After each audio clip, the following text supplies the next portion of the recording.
విష్ణు పురాణము. గురువు అయిన పరాశరుడు మైత్రేయుడికి ఇలా వివరిస్తున్నాడు. ఇది ఒక భక్త చరిత్ర. కశ్యపుని రెండవ భార్య అయిన దితియందు హిరణ్యకశిపు హిరణ్యాక్షుడు సింహిక పుట్టారు. సింహిక విప్రజిత్తి అనే రాక్షసుని భార్య అయింది.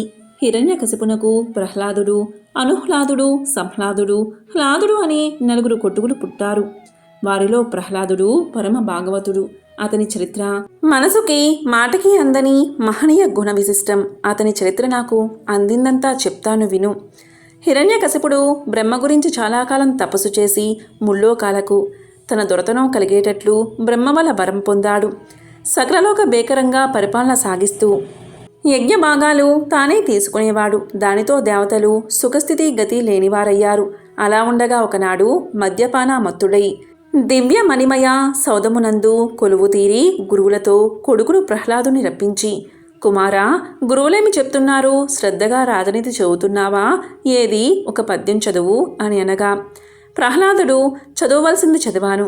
విష్ణుభక్తి కన్నా విష్ణు స్తోత్రం కన్నా నేర్వవలసింది ఏముంటుంది నాయనా అని తేలికగా అన్నాడు. కొడుకు మాట ఆ తండ్రికి స్థూలంతో పొడిచినట్లు వినిపించి కోపించి కల్లెర్ర చేసి కొడుకుకి దగ్గరగా కూర్చుని గురువును చూసి ఇలా అన్నాడు. ఏమయ్యా, నువ్వు గురువువా? జాతికి బ్రాహ్మణువు కాని నీతికి కావు. పసిపాపనికి నువ్వు చెప్పిన చదువు ఇదా? ధనుజ కంటకుడైన ఆ విష్ణువును గురించి చెప్తున్నావా? ఏమనా నిన్ను కుటిలమతి అని అనగా, హిరణ్యకశిపుని కరకు మాట విని ఆ గురువు, ధనుజాదీప, విను నేను చెప్పేది. నీ కొడుకు సంగతి తోటి బాలుకు తెలుసును. నేను నీ సంబంధమైన రాజనీతే చెప్తున్నాను. వింటున్నట్లు నటిస్తున్నాడు.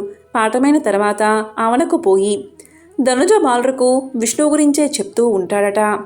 ఏమి చెయ్యమన్నావు?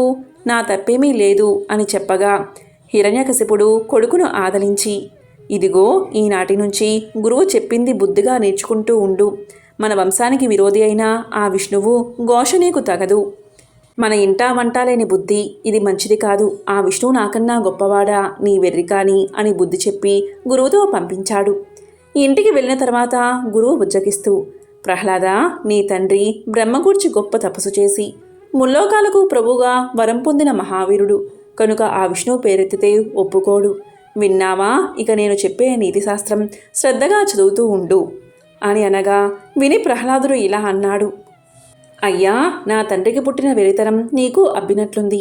సకలోకాధిపతి విష్ణువు కాదని ఇంకొకరని చెప్పడం అజ్ఞానం కాదా? పాపకర్మలు చేసే ధనుజులకు పౌరోహిత్యం చేస్తూ ఉండడం వల్ల వారి గుణాలే నీకు పట్టినట్లున్నాయి. ఇలాంటి నీ దగ్గర చదువుకోవడం తెలివి తక్కువతనం. ఒక్కటే నా నిర్ణయం, ఆ విష్ణుదేవుని కాదని నీ చెప్పే చదువు నేను వినేది లేదు. ప్రహ్లాదుడి మాట విని ఆ గురువు పెదవి కదల్పలేకపోయాడు. కొన్నాళ్ళని తర్వాత హిరణ్యకశిపుడు మేడపై మద్యపానం చేసి స్త్రీలతో వినోదం చిత్తగిస్తూ కొడుకును రప్పించి, ఓ, శ్రద్ధగా నీతిశాస్త్రం చదువుతున్నావా? ఏదీ చదువు, వింటాను అని అనగా చెప్పాడు కొడుకు. శ్రీ రమణీ మనోహరుడు, సర్వలోక విఖ్యాత చరిత్రుడు, పద్మనేత్రుడు అయిన విష్ణుదేవుని భజించిన ధన్యుడను. నాకీ నీతులు గీతులు ఎందుకు అని చెప్పగానే హిరణ్యకశిపుడు, ఆపరా, కోపంతో పళ్ళు పటపడా కొరికి నిప్పులు రువ్వే చూపుతో కొడుకును చూసి, దురాత్మ, వంశానికి ముప్పు తెచ్చే దుర్మార్గుడు అయినావు. ధనుజజాతికి మారకుడైన వాణ్ణి భజిస్తున్నావా? ఎంత ధైర్యం! నా ముందు నా పగవాన్ని పోడుతున్నావే. ఇక నిన్ను ప్రాణాలతో ఉంచేది లేదు, చంపవలసిందే. నువ్వు భజించే ఆ ధనుజవైరి నిన్ను ఎలా కాపాడుతాడో చూస్తాను అని తాళతో కట్టి ఏనుగులచో పొడిపించి విషాన్నం పెట్టించి ఇలాగూ ఏవేవో మారణ ప్రయోగాలు చేశాడు. వాటికి ప్రహ్లాదుడు మరింత తేజస్సుతో రాణించాడు కానీ క్షీణించలేదు. హిరణ్యకశిపుడు కుక్కిన పెనులాగా నోరు మూసుకుని వింతగా చింతగా చూస్తూ కూర్చున్నాడు. ప్రహ్లాదుడు మళ్ళీ గురువు వద్దకు వెళ్ళిపోయాడు. కొన్నాళ్ళు గడిచిన తర్వాత హిరణ్యకశిపుడు కొడుకును రప్పించి, ఏమీ, నీ బుద్ధి మారిందా లేదా? గురువు చెప్పినట్లు కులోచితమైన విద్య చదువుతున్నావా లేదా అని అడిగాడు. దానికి ప్రహ్లాదుడు, నాయనా, నా బుద్ధి ఆ విష్ణుదేవుడి భజనకి అంకితం అయిపోయింది.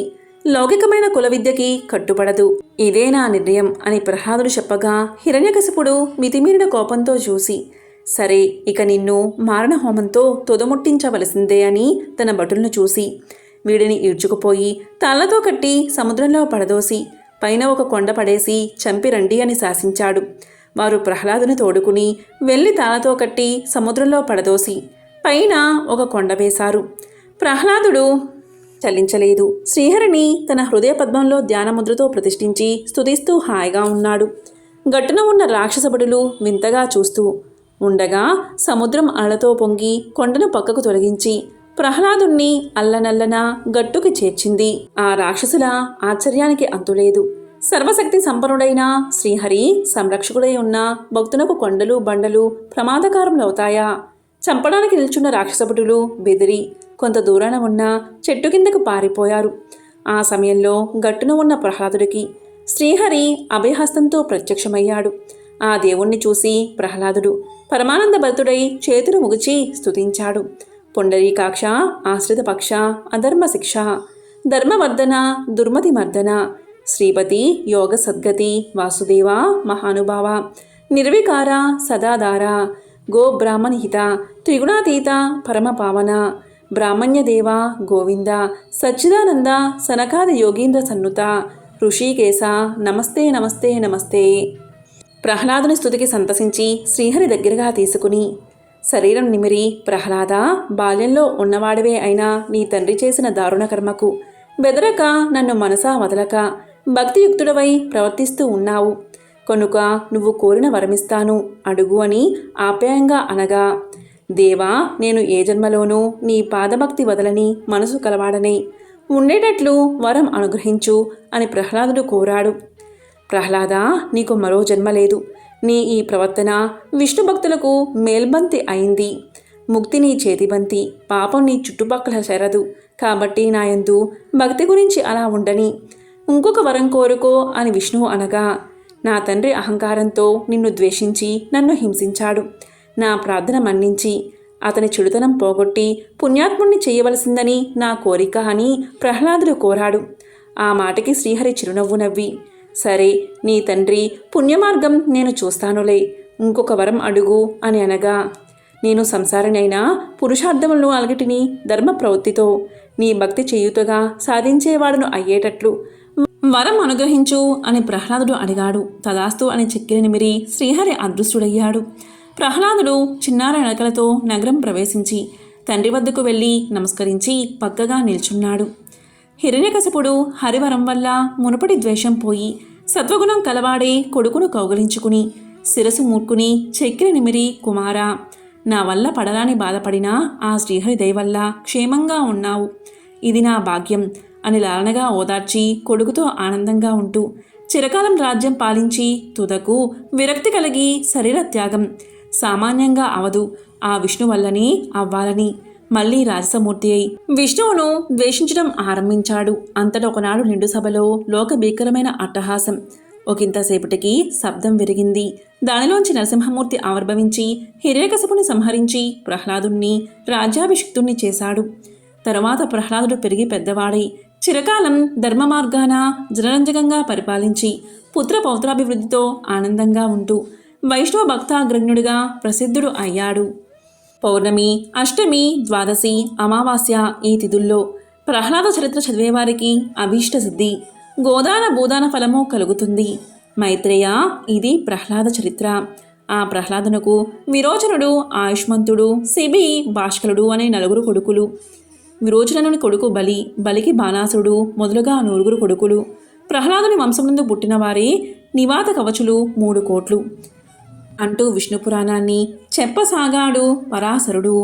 విష్ణు పురాణము ఓం నమో నారాయణాయ అంటూ విష్ణు పురాణాన్ని చెప్పసాగాడు పరాశరుడు. విష్ణు పురాణము ఓం నమో నారాయణాయ.